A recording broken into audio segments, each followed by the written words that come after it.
So ganito lang pala pag ano mga birds, pag gawa ng silo ng trap ng ano mga birds, pang bayawak mga birds. So ganito lang mga birds. So yan. Yung pangalawang ano mga birds, pag lagay sa butas mga birds, pangalawang pagtali mga birds yan.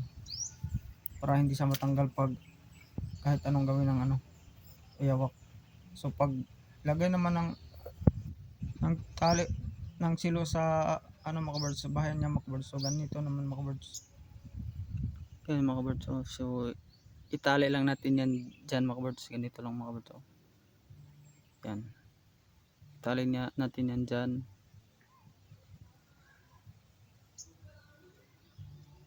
Para hindi siya matanggal mga birds yan.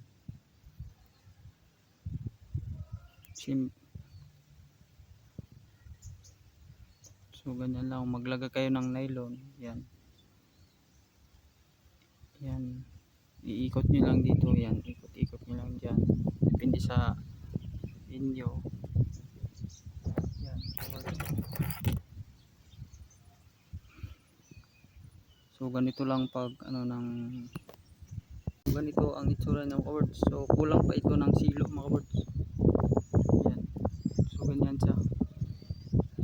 Lagyan ng nylon dyan. Simiyan yung bahayan ng ano silo mga birds.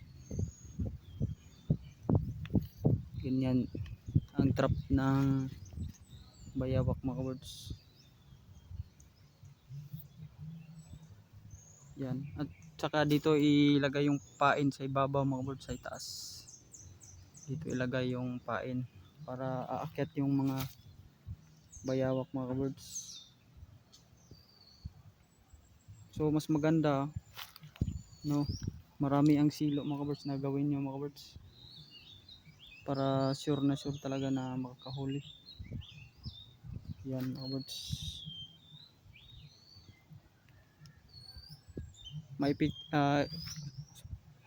Sobrang effective ng mga birds.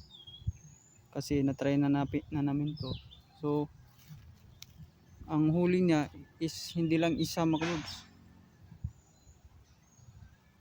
Pwede maraming depende sa ano mga birds.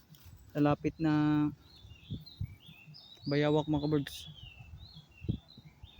So ganyan mga birds. So mas maganda maraming silo ilagay natin mga birds yan. Nakapalibot ito. Mas magandang maraming silo mga birds para sure na marami talaga mahuli mga birds. So ganyan ang itsura niya mga birds.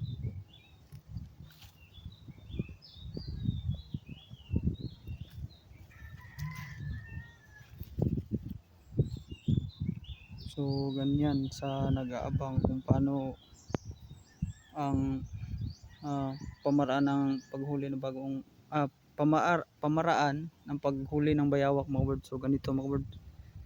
So simple lang to mga birds. Yan. Ganyan lang mga birds. So ang nylon naman na ginagamit naman natin mga birds is numero 30 mga birds. Yan. Okay na yan. Hindi na yan mapuputol mga birds. So ganyan. Dito ilagay ang pain sa ibabaw, sa itaas. Yan.